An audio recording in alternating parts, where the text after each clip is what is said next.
ధాన్యం కొనుగోలు కేంద్రాలను వెంటనే యాక్టివ్ చేయాలని మాజీ మంత్రి బాలకొండ ఎమ్మెల్యే వేముల ప్రశాంత్ రెడ్డి డిమాండ్ చేశారు. ధాన్యం కొనుగోలులో సర్కార్ నిర్లక్ష్యానికి నిరసనగా రైతులతో కలిసి మోర్తాడ్ మండల కేంద్రంలో ఆయన ధర్నాలో పాల్గొన్నారు. ధాన్యం కొనుగోలు ఆలస్యం చేస్తే రైతులే తక్కువ ధరకు అమ్ముకుంటారన్నది ప్రభుత్వం కుట్ర అని మండిపడ్డారు. మిల్లర్లు ఎక్కువ తరుగు తీస్తున్నప్పటికీ సర్కార్ ఎందుకు చర్యలు తీసుకోవడం లేదని ప్రశ్నించారు ప్రశాంత్ రెడ్డి. ధాన్యం అంతా వెంటనే కొనాలని డిమాండ్ చేశారు. పూర్తి అప్డేట్స్ మా ప్రతినిధి రవీందర్ అందిస్తారు.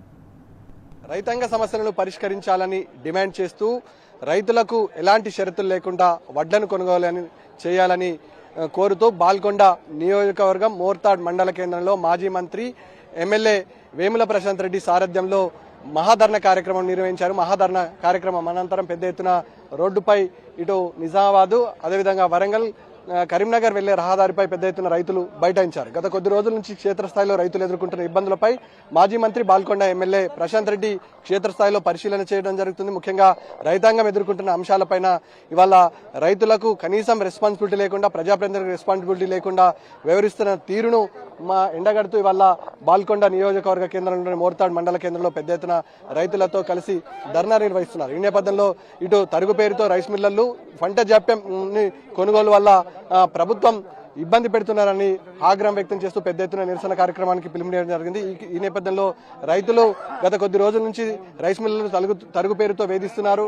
గత కొద్ది రోజుల నుంచి ప్రభుత్వం తీరుపైన ప్రభుత్వం అవలంబిస్తున్న తీరుపైన ప్రశాంత్ రెడ్డి క్షేత్రస్థాయిలో రైతుల వద్దకు వెళ్లి అనేక అంశాలపైన తెలుసుకోవడం జరిగింది. ఈ నేపథ్యంలో ఇవాళ ప్రభుత్వ అధికారులు నిమ్మకు నీరెత్తుకు సంబంధించినటువంటి కార్పొరేషన్ చైర్మన్లు కూడా తమకు పట్టనట్టుగా వ్యవహరిస్తున్నారు. క్షేత్రస్థాయిలో పలుమార్లు ఫోన్ చేసిన అధికారులు ఉన్నతాధికారులు ఏ ఒక్కరు కూడా పట్టించుకోవడం లేదని ఇటు ఆగ్రహం వ్యక్తం చేస్తూ పెద్ద ఎత్తున లారీలు అదేవిధంగా గన్ని బ్యాగుల రైతులు తీవ్ర స్థాయిలో క్షేత్రస్థాయిలో ఈ నేపథ్యంలో రైతాంగ సమస్యలను పరిష్కరించాలని డిమాండ్ కొనసాగుతుంది. గత కొద్ది రోజుల నుంచి ఇటు అధికారులకు ప్రజాప్రతినిధులకు జిల్లా కలెక్టర్కు క్షేత్రస్థాయిలో ప్రశాంత్ రెడ్డి గారు క్షేత్రస్థాయిలో మీరు వెళ్లారు, అనేక కళ్ళాలు తిరిగారు.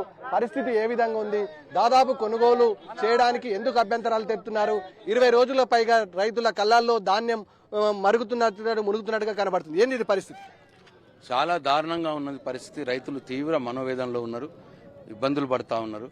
ప్రతి ఒక్కరు కూడా అయ్యా కేసీఆర్ గారు ఉన్నప్పుడు బాగుండే, కేసీఆర్ గారు ఉన్నప్పుడు ఈ టైంకి మే 10-15 టైంకి మొత్తం ధాన్య సేకరణ పూర్తయితుండే.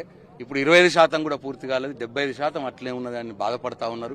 కేసీఆర్ గారు ఉన్నప్పుడు తరువు కూడా కిలోన్నరనే తీసుకుంటారు 40 కిలోల బ్యాగ్కి. మరి ఇప్పుడేమో రైస్ మిల్లర్లు 5 కిలోల తరుగు తీసుకుంటా ఉన్నారు 40 కిలోల బ్యాగ్కి. ఇది చాలా అన్యాయంగా దోస్తున్నారు. ఎవరు పట్టించుకునే వాళ్ళు లేడు, ఎవరు మా దగ్గరకు వచ్చిన వాళ్ళు లేడు. కాంగ్రెస్ పార్టీ నాయకులు అతిగతి లేదు. ఈ నియోజకవర్గంలో 3 కార్పొరేషన్ చైర్మన్లు ఉన్నారు, వాళ్ళు ఎక్కడికి పోయినరో తెలియదు. ప్రతి రైతు కూడా బాధపడతా ఉన్నాడు. కాబట్టే ఇవాళ ఇంత పెద్ద ఎత్తున ఇంతమంది రైతులు కడుపు మండి ఇప్పుడు మధ్యాహ్నం 12:30 అవుతున్నది. ఇంత మండు టెండలో, ఎర్ర టెండలో ఈ డాంబర్ రోడ్డు మీద కూర్చునే పరిస్థితి ఇవాళ వచ్చింది, దాపురించింది. అందుకే అన్నారు పెద్దలు, ఎద్దేడిసిన వ్యవసాయం బాగుపడదు, రైతు ఏడిసిన రాజ్యం బాగుపడదు అన్నారు. ఈ రేవంత్ రెడ్డి రాజ్యం ఇటనే ఉంటది. తెలంగాణకు విముక్తి కలవాలంటే మళ్లీ కేసీఆర్ గారు రావాల్సిందే అని చెప్పి ప్రతి రైతు కూడా అంటున్నారు అని చెప్పి ఈ సందర్భంగా చెప్తారు. గత కొద్ది రోజుల నుంచి మీరు క్షేత్రస్థాయిలో రైతుల కళ్ళాల వద్దకు వెళ్లారు. ప్రధానంగా అనేక అధికారులకు మీరు ఫోన్ చేశారు. జిల్లాకు సంబంధించిన కలెక్టర్ మొదలుకొని పీడీల వరకు కాల్ చేశారు. ఏంది పరిస్థితి, ఏమంటున్నారు, ఎందుకు తప్పించుకునే ప్రయత్నం చేస్తారు? అసలు వీళ్ళు ధాన్యం కొంటారా కొనరా?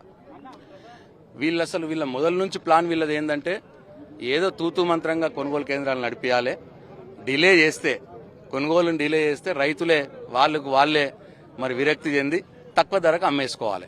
ఇవాళ అదే జరుగుతూ ఉన్నది. ఇదే మోర్తాడ్లో మొన్న 4 రోజుల క్రితం మట్టుకు 1900 రూపాయల క్వింటాల్కి అమ్మేసుకున్నారు.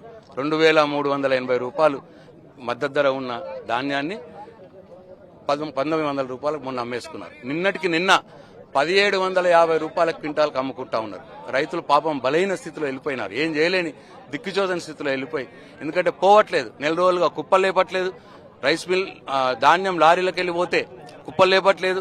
కుప్పలు లారీలో లేద్దాము అని అంటే గన్ని బ్యాగ్స్ లేవు. కాంటా అయిన తర్వాత గన్ని బ్యాగ్స్ వచ్చి లారీలలో వేస్తే లారీ వాడు దొరుకుతుంది, లారీలలో వేద్దామంటే లారీలలో వేస్తే లారీ పోయి రైస్ మిల్ దగ్గరకు పోతే వాడు దించుకుంటలేడు, వాడు తరుగు పేరు మీద. ఇట్లా డిలే అవుతా ఉన్నది. డిలే అవడం మూలంగా పైన అకాల వర్షాలు వస్తున్నాయి, రాబోయే ఋతుపవనాలు వస్తాయి. ఇప్పుడు 10-15 రోజులు పోతే ఏం చేసుకోవాలో అర్థం కాని పరిస్థితుల్లో రైతు పాపం దిక్కుతోదని స్థితిలో తక్కువ ధరకు అమ్మేసుకుంటా ఉన్నాడు. ఎందుకంటే ఇమీడియట్ గా ఈ ప్రభుత్వం రెస్పాండ్ అయ్యి మరి వెంటనే కొనుగోలు కేంద్రాలను వెంటనే యాక్టివ్ చేసి ధాన్యం తీసుకపోతే గాని రైతుకు మరి ఉపశమనం జరగదు అని చెప్పి చివరిగా ఈ ప్రభుత్వానికి కానీ అధికారులకు కానీ ఏమని చెప్పబోతారు? ఎప్పటి వరకు మీరు ధన కొనసాగుతుంది? నేను డిమాండ్ చేస్తా ఉన్న ఈ ప్రభుత్వాన్ని వెంటనే ధాన్యాన్ని వెంటనే పంపించే ఏర్పాటు చేయాలి. గన్నీ బ్యాగులు సరఫరా పెంచాలి. లారీలు డబుల్ చేయాలి. ఇప్పుడున్న లారీలు సరిపోవు, లారీలు డబుల్ చేయాలి. ముఖ్యంగా మిల్లర్లను అదుపులో పెట్టాలి. రైస్ మిల్లర్లు 40 కిలోలకు 5 కిలోల తరుగు కావాలని చెప్పి అడుగుతా ఉన్నారు. నేను చెప్పిన 45 కిలోలు అడిగిన వాడిని 1-2 రైస్ మిల్లను సీజ్ చేయండి అని చెప్పిన. మేము ప్రభుత్వంలో ఉన్నప్పుడు, నేను మంత్రిగా ఉన్నప్పుడు 2 రైస్ మిల్లను సీజ్ చేశాను. నేను సీజ్ చేసి అందరు దారికి వచ్చారు. అప్పుడు కూడా ఇట్లనే 41.5 తరుగు ఉంటే 42.5 అడగడం మొదలుపెట్టినారు. రైతులు ఇబ్బంది పడి నాకు ఫోన్ చేస్తే నేను 2 రైస్ మిల్లను సీజ్ చేస్తే దారికి వచ్చారు. ఇప్పటికి కూడా ఈ ప్రభుత్వానికి చెప్తున్నాను, నేను రైస్ మిల్లను సీజ్ చేయండి, 2 రైస్ మిల్లు అడిగే వాళ్ళని, అందరినీ కాదు, ఎవరైతే తరుగు ఎక్కువ అడుగుతున్నారో వాళ్ళని సీజ్ చేయండి. ఎందుకు చేస్తలేరు అంటే వీళ్ళు ములాఖాత్ అయిపోయినారు. 1.5 తరుగు ఉండాల్సింది 5 కిలోలు 40 కిలోలకు పోతాంది. క్వింటాలకు 3 నుంచి 4 కిలోలు మేము ఉన్నప్పుడు పోతే తరుగు ఇప్పుడు 12.5 కిలోలు పోతా ఉన్నారు. అంటే మధ్యలో ఉన్న 8.5-9 కిలోలు ఎవరు తింటా ఉన్నాడు? ఎవడెవడు పంచుకుంటున్నాడు? ఎవరికే వాటా ఉన్నది? అటు ముఖ్యమంత్రికి ఏమున్నది? సరఫరా ఉత్తమ్ కుమార్ రెడ్డి గారికి ఏమున్నది? ఇక్కడ జిల్లాలో ఉన్న వాళ్ళకి ఏమున్నది? ఎవరెవరు వాటాలు ఎడిపోతున్నాయి? లేకపోతే ఎందుకు ఇంత తరుగు అడుగుతున్నారు?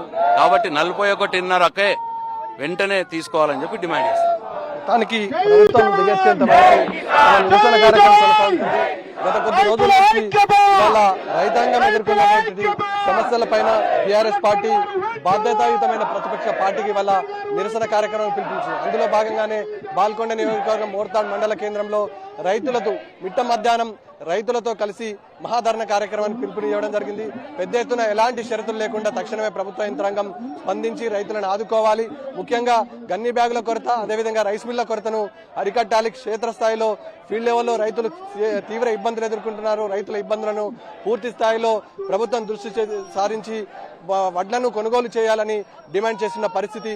బాల్కొండ ఎమ్మెల్యే మాజీ మంత్రి వేముల ప్రశాంత్ రెడ్డి రైతులతో కలిసి మహాధరణ కార్యక్రమంలో ప్రభుత్వాన్ని హెచ్చరించడం జరిగింది. Vote studio.